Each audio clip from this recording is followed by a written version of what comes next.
Oyen saat itu melihat berita di TV, ternyata suku bunga naik 5%. Dampak suku bunga naik dan turun apa sih di kehidupan kita? Sebagai contoh, Akmal bisa mengatur peredaran uang, Akmal juga bisa menyetak uang secara resmi. Nah, ini biasa disebut bank sentral, sama aja kayak Bank Indonesia. Sekarang, pemerintah memiliki SUN atau surat utang negara.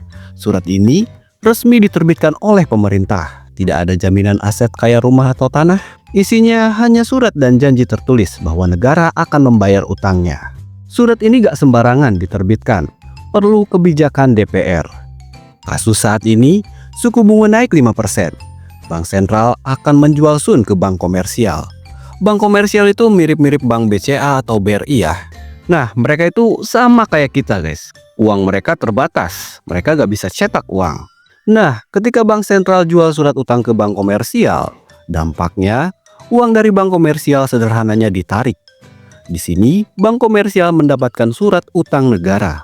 Sekarang, bank komersial uangnya menipis. Bayangin aja, Maskuk biasanya pinjam ke bank komersial 100 juta, bayar 103 juta, sekarang pinjam 100 juta, bayar 108 juta.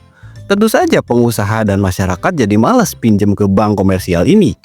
Di sisi lain, bank komersial juga butuh uang, makanya bunganya dinaikkan. Sekarang ke dampaknya. Dampaknya adalah perputaran ekonomi mulai melemah. Harga bahan pokok lebih murah karena bank sentral saat ini sedang memerangi inflasi, memperkuat nilai uang yang kita pakai.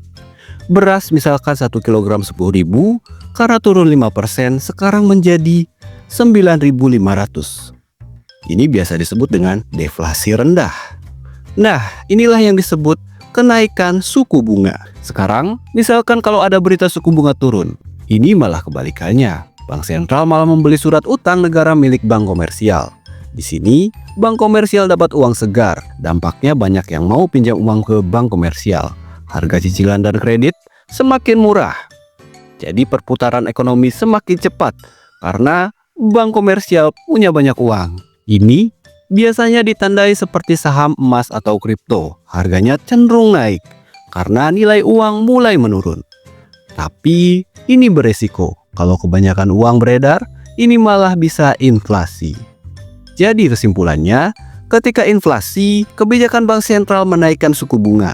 Ketika deflasi, kebijakan bank sentral menurunkan suku bunga.